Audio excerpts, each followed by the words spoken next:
Bonsoir à toutes et à tous. Guinée Info, le sommaire, lancement ce matin à Forêt-Karia de la campagne de sensibilisation porte à porte et de dépistage précoce des cas d'Ebola en Guinée. C'est le chef de gouvernement qui a présidé la cérémonie.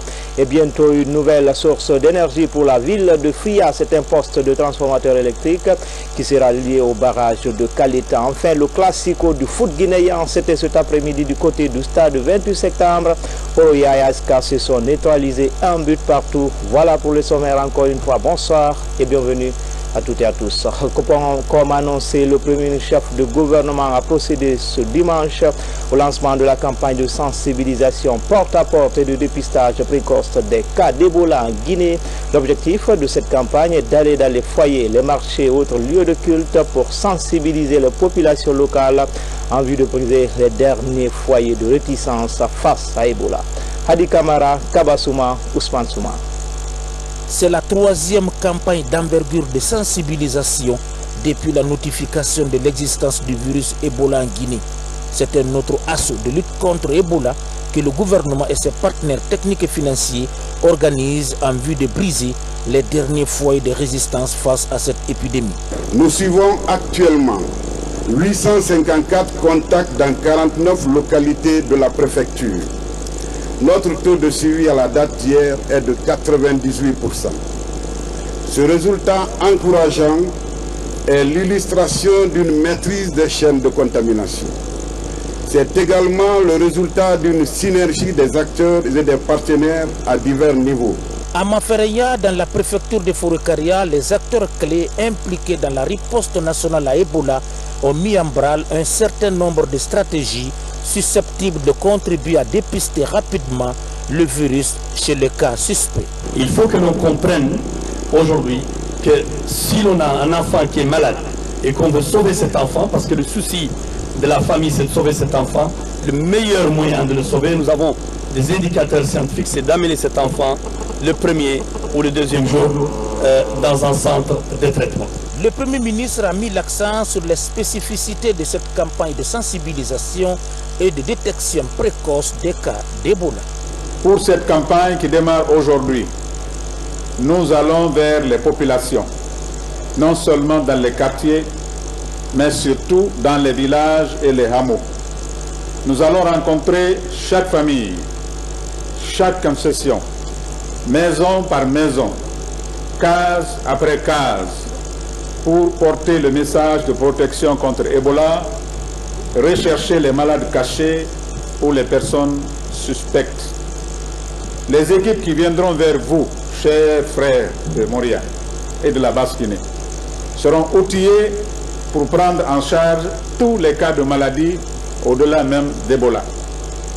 Je vous invite à les accueillir dans vos localités. Je vous invite à leur ouvrir vos portes pour la détection des malades et des cas suspects. Sur le terrain, le ministère de la Jeunesse et Emploi Jeunes a assuré la formation et le déploiement de 777 jeunes dans toutes les localités des préfectures de Forêt-Karia de Koya pour 8 semaines de porte-à-porte. Dans le même volet, le ministère de la Jeunesse a lancé hier la deuxième phase de la campagne de mobilisation des jeunes contre Ebola. Après Conakry, 800 volontaires sont déployés dans les préfectures de Dubreka et Koya. Leur rôle, sillonner les différents ménages de ces deux localités pour faire tomber les derniers verrous de réticence. Reportage, Mamadi Ternan Kamisoko. À la maison des jeunes de Dubreka, 300 jeunes volontaires chantent avec fierté l'hymne national. C'est le signe de leur engagement contre Ebola dans leur localité. Comme ici, 500 autres jeunes sont déployés à Koya. C'est la deuxième phase de la campagne de mobilisation de la couche juvénile du ministère de la Jeunesse pour une période d'1 mois. Malgré ces réticences, je promets que je vais m'engager et mobiliser les jeunes sensibilisateurs de Koya à s'engager afin pour éradiquer cette sale maladie. On va assumer notre responsabilité, on va partir de porte à porte pour sensibiliser les âmes. Dans les localités de Dubreka et Koya, il y a une nécessité d'intensifier la sensibilisation. La maladie Ebola n'est pas totalement sous contrôle puisque les infections isolées continuent. Dubreka contre cette collectivité. Chaque district, 2 jeunes, ce qui veut dire que les 300 jeunes la grande partie est déployée au niveau de la commune urbaine. Dans les 5 préfectures du littoral, en état d'urgence sanitaire renforcée, 8200 jeunes volontaires, dont 6000 à Conakry, sont mobilisés par le département de la jeunesse et ses partenaires pour cette seconde phase. Il y a une fierté à dire que les jeunes ont bien travaillé dans ces 2 zones, ce qui nous a permis justement de dire qu'on peut passer à l'échelle dans ces 2 préfectures en faisant 1000 à Forêt-Karéa, 500 à Koya, 300 sur Dubreka où nous faisons une extension et 6200 sur Conakry. Afin de faciliter la coordination des activités de sensibilisation, les directeurs préfectoraux de la jeunesse de Dubreka et de Koya ont bénéficié d'une moto chacun. Justement, voilà un mois que le projet des jeunes animateurs socio-éducatifs a été lancé en Guinée. 640 jeunes ont été formés puis répartis à travers le pays avec pour objectif sensibiliser sur le virus Ebola. Ces jeunes qui évoluent au cœur des communautés utilisent le matériel audiovisuel offert par UNICEF pour véhiculer leur message, comme c'est le cas dans certains ciné-clubs de l'Abbé et Mamou. Sur le reportage grand format de cette édition, il est signé Tierno Ousmane Diallo.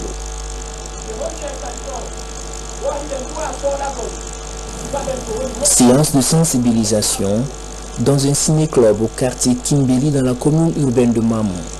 Depuis un mois, les cinéphiles de ce quartier ont droit à ce genre de séance où sont rappelées les méthodes de prévention du virus Ebola. Déployés par le ministère de la Jeunesse et de l'Emploi des Jeunes, ces 2 jeunes forment l'équipe d'animateurs socio-éducatifs dans la zone. Un nouvel emploi pour ces diplômés qui peinaient à trouver une première embauche.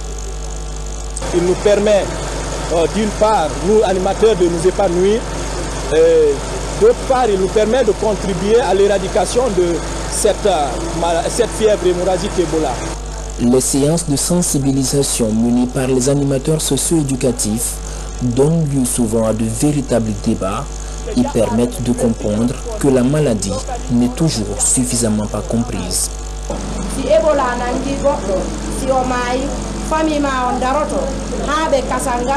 Ceux autorisés à assister aux enterrements sécurisés de leurs proches ne sont-ils pas exposés à la maladie? Non, il faut toujours un contact physique avec un malade ou une quelconque victime d'Ebola. Leur mission ne se limite pas que dans les ciné-clubs. La sensibilisation se poursuit même après la projection des films. À l'autre bout de la ville, une autre équipe d'animateurs socio-éducatifs est déployée. Des équipements de projection et de sonorisation sont à la disposition de ses membres, mais cet après-midi, ils ont décidé de faire du porte-à-porte pour véhiculer à l'aide d'une boîte à images des messages liés à la prévention du virus Ebola. Nous sentons utile non seulement à la communauté dans laquelle nous vivons, mais aussi à travers ces images, nous pensons atteindre plus de personnes et qui vont prendre des précautions face à cette maladie, puisque nous voyons là que c'est la propriété de l'hygiène sanitaire de près qui puisse nous permettre d'éviter la maladie et surtout sa propagation. 18 animateurs socio-éducatifs sont déployés dans la préfecture de Mamou. Leur mission, assurer entre autres une large compréhension des méthodes de transmission du virus Ebola. Même si aucun cas de malade n'est enregistré ici depuis le début de l'épidémie, ils doivent constamment parcourir les quartiers et inviter à une vigilance accrue. Il faut que le projet continue, parce que le changement de comportement, ce n'est pas à maintenant, c'est à longue haleine. Le changement de comportement, c'est à longue haleine. Donc moi je dirais aux partenaires de nous accompagner toujours jusqu'à la fin de Ebola et ensuite après Ebola. Tous les lieux de rassemblement sont idéaux pour passer le message, comme dans cette salle d'apprentissage de la foi islamique à Tindel, dans la préfecture de l'Abbé, où une vingtaine d'animateurs socio-éducatifs évoluent.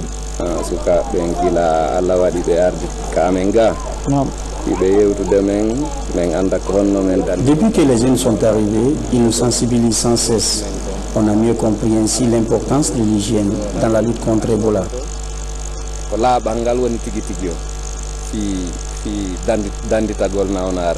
La formation des animateurs socio-éducatifs a permis aussi de renforcer l'organisation juvénile ici. Aux causeries éducatives et à la sensibilisation porte à porte, Les jeunes animateurs socio-éducatifs mettent à profit les rencontres sportives pour égayer le public et passer leur message, parfois à travers des prestations théâtrales sur des thématiques comme Ebola ou encore le civisme.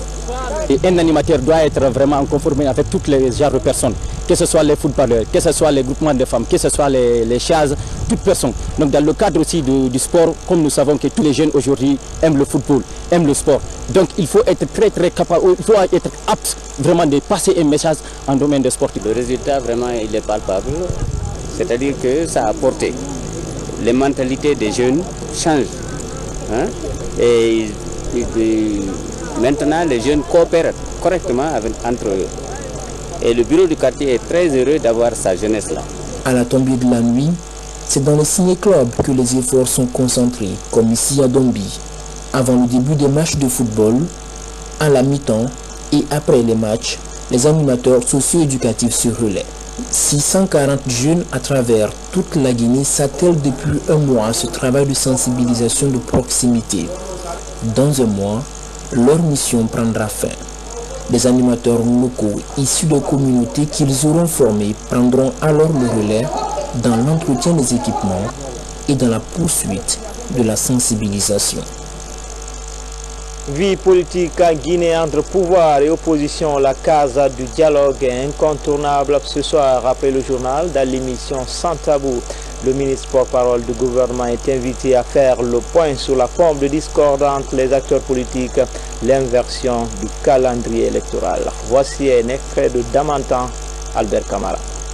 La justice qui, ma foi, pour le moment, de bon rapport avec la plupart des leaders de l'opposition, a adressé une correspondance pour les invités au dialogue, correspondance à laquelle l'opposition a répondu en disant qu'elle ne souhaite pas participer au dialogue, sauf si certaines conditions sont réunies. D'abord, le retrait du chronogramme de la CENI. S'il y a retrait du chronogramme de la CENI, il n'y a plus besoin de dialoguer. C'est la question sur laquelle on doit discuter. Il s'agit de savoir quels sont les tenants et les aboutissants de cette décision de la CENI. Moi, j'ai fait des recherches. Voilà, tout ce document-là, c'est un ensemble d'éléments parce que j'ai voulu comprendre. Vu la polémique qui enflait, moi, j'ai cherché à comprendre, comme beaucoup de personnes, beaucoup d'observateurs, beaucoup de partenaires, ont cherché à comprendre pourquoi la CENI avait motivé son chronogramme en mettant la présidentielle maintenant et en repoussant beaucoup plus loin. Et qu'avez-vous compris? Non, mais on a compris qu'il y a quand même des éléments probants, matériels, administratifs, juridiques, financiers, logistiques, qui font qu'elle a pris cette décision. Donc, il semble, en tout cas, au vu des arguments qu'elle a invoqués, qu'elle n'a pas pris cette décision au hasard. Pourquoi ne pas tout simplement en prendre acte et s'organiser pour qu'au moins la présidentielle soit bien organisée et plus tard des communales.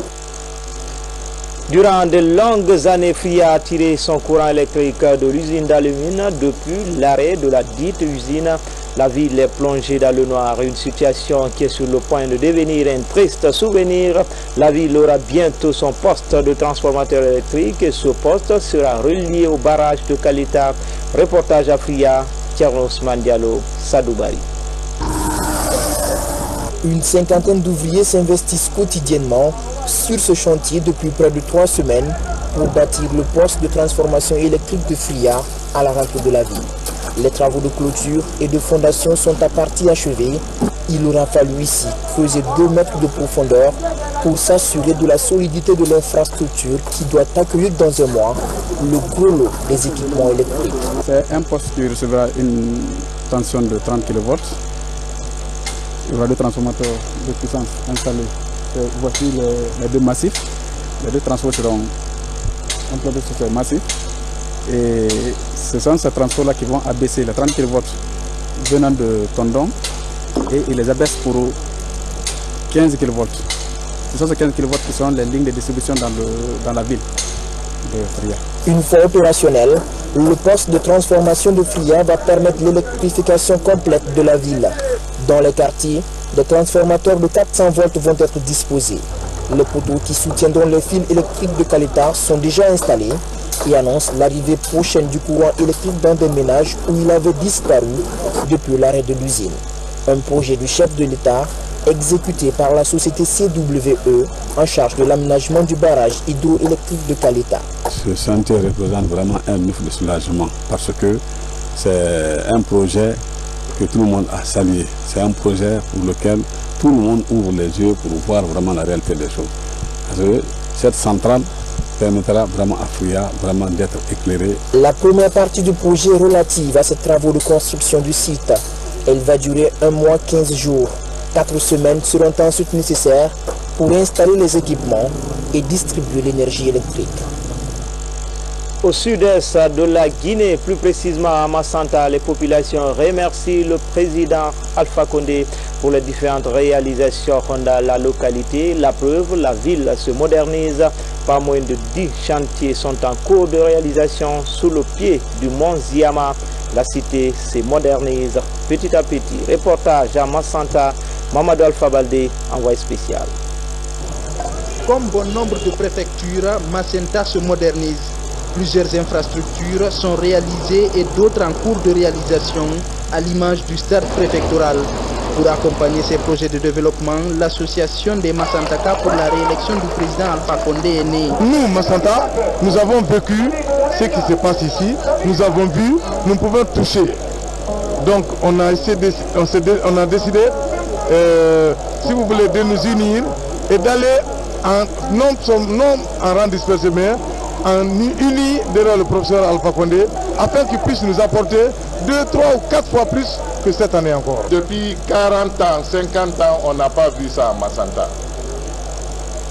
Avoir 10 chantiers à la fois. Témoigner de son soutien aux actions de l'association, le ministre de la Pêche, parrain de la préfecture de Massanta, offre des motos à l'Amarep. Avant cette cérémonie de sensibilisation et d'information, une caravane de soutien au président a sillonné les différents quartiers de la ville. Et puis la société guinéenne de construction et de prestation, Guicopress, et l'entreprise française du groupe Matière accordent leur violon dans le domaine du bâtiment et des travaux publics. Ces deux entreprises entendent renforcer leur partenariat en matière de mélange de béton fort. Pour Mawata Kamara, pour en savoir davantage. Cette signature de protocole d'accord entre le groupe Guicopress et le groupe Matière, une société française, vient renforcer les capacités de cette société guinéenne. Dans la même perspective, d'autres sociétés de la place pourraient bénéficier aussi des connaissances liées au mélange du béton fort. Pour nous, le but, c'est de nouer un partenariat avec une société guinéenne qui nous permette d'apporter au peuple guinéen les ouvrages d'art, c'est-à-dire les ponts dont il a besoin, et de pouvoir les réaliser le plus vite possible. Cet accord est un atout pour le groupe Guicopress qui entend tirer en large profit de ce partenariat. La société Matière, avec toute l'expérience qu'elle a aujourd'hui, elle permettra à la société Guicopress et à travers Guicopress d'autres sociétés sous-traitantes de Guicopress de s'améliorer dans sa façon de réaliser les différents travaux qui lui seront confiés par l'État guinéen. Ce protocole d'accord entre ces deux grandes sociétés guinéennes et françaises permettra aux sociétés guinéennes d'acquérir de nouvelles connaissances. Ceci pourrait contribuer à qualifier davantage leurs prestations en matière de construction. Après le concours et la sélection des imams pour le royaume chérifien, les imams et prédicateurs guinéens viennent de recevoir leurs documents de voyage. Ces érudits vont suivre au Maroc des stages de formation pendant 3 mois. Les détails, c'est avec Camara Sangiana. La cérémonie de remise des billets d'avion et de passeport aux imams et prédicateurs guinéens en partance pour la formation au Maroc a démarré par la lecture du Saint-Coran. Le moment était pathétique pour magnifier la coopération historique entre le Maroc et la Guinée. Nous avons demandé une autre doléance, à savoir que nous avons des sœurs qui interviennent à la radio, à la télévision pour prêcher l'islam, mais nous avons constaté aussi certaines lacunes à leur intervention. Donc celles-ci aussi ont besoin de la formation. C'est pourquoi aujourd'hui les autorités marocaines, quand ils ont accepté, les 20 femmes là aussi vont faire partie de ce voyage. Notre sentiment est énorme. On est très content, on est fiers parce que c'est la première fois qu'une délégation féminine se dirige vers le royaume Maroc pour étudier, pour être prédicatrice. Sur 500 bourses accordées à l'imama de la Guinée, 102 boursiers séjournent déjà depuis 3 mois pour 2 ans de formation dans le royaume chérifien. La deuxième vague est forte de 59 boursiers. Les imams boursiers prêtent serment de mériter les diplômes qui vont sanctionner leur formation au Maroc. Culture, les 72 heures du livre, c'est pour bientôt. Cet événement culturel cher dans notre pays se prépare activement. Des thèmes comme livres, sciences, climat et environnement seront débattus au cours de cette 7e édition et le comité d'organisation se concerte pour réussir la fête du livre en Guinée. Explication, Alpha Yassila. Les membres du comité d'organisation des 112 heures du livre en Guinée et ses partenaires. Ils échangent sur la tenue de cet événement culturel majeur en sa 7e édition à Conakry et à l'Abbé. Vu l'engouement qu'a suscité les précédentes éditions, le comité d'organisation veut donner un cachet particulier à l'événement. Je suis très heureux. D'une part, on est à titre professionnel puisque nous sommes partenaires des 72 heures du livre de façon régulière depuis la création des 72 heures, parce que nous croyons aux 72 heures du livre, et à titre personnel, si je puis dire, parce que je vois effectivement un engouement pour une véritable fête du livre qui est prête à aborder absolument tous les sujets de société qui concernent la Guinée comme d'autres pays. MTN en tant qu'entreprise sociale entreprend de sponsoriser justement cet événement qui concerne l'éducation et l'éducation guinéenne et surtout qui parle de nos auteurs africains. Livres, sciences, climat et environnement, thème choisi cette année par l'Organisation des Nations Unies. La célébration de cette journée connaîtra la participation du ministère de l'Environnement et de certaines ONG évoluant dans le développement durable, appuyées par d'autres partenaires financiers. On essaie seulement de nous mettre la pression encore, l'engouement, pour inviter tout un chacun aux 72 heures de livre. Notre participation se résume à faire de la communication et de l'éducation sur le développement durable, mais aussi sur la protection de l'environnement et le changement climatique. La formation des volontaires et la répétition des hôtesses de la cérémonie ont déjà débuté pour éviter des imperfections au cours des 112 heures du livre en Guinée. En déplacement, le ministre du Tourisme était récemment à Bofa où il s'est rendu à l'hôtel Bel Air.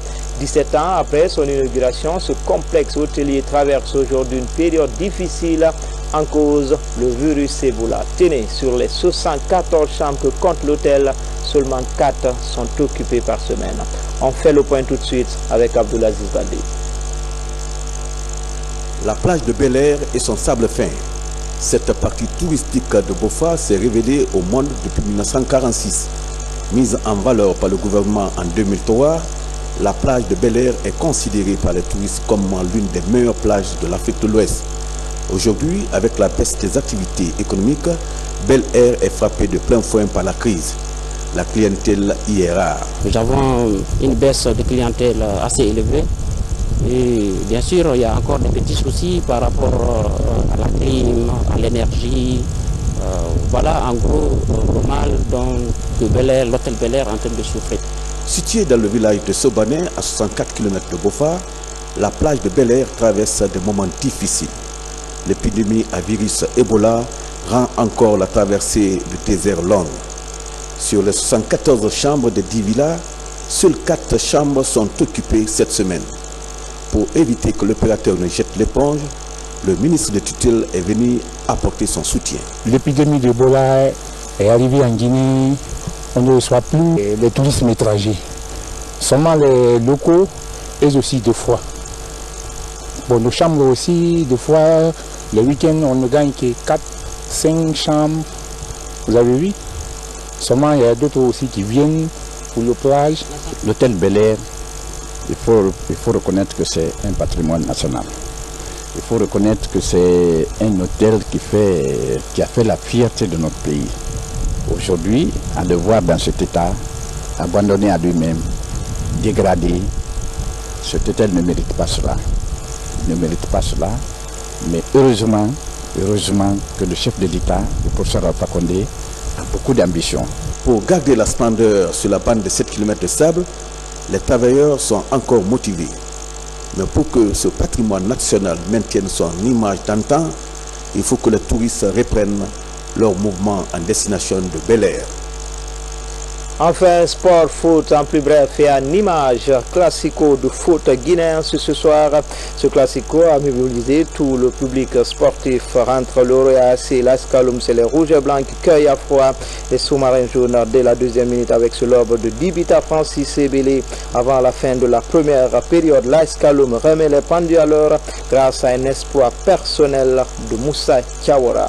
Les géants du foot actuels se quittent sur un score de parité, un but partout. Le Horoya est 3e et l'association sportive de Kaloum 9e du championnat guinéen. C'est tout pour les infos. Tout le plaisir a été pour moi de vous servir. Très belle soirée à toutes et à tous.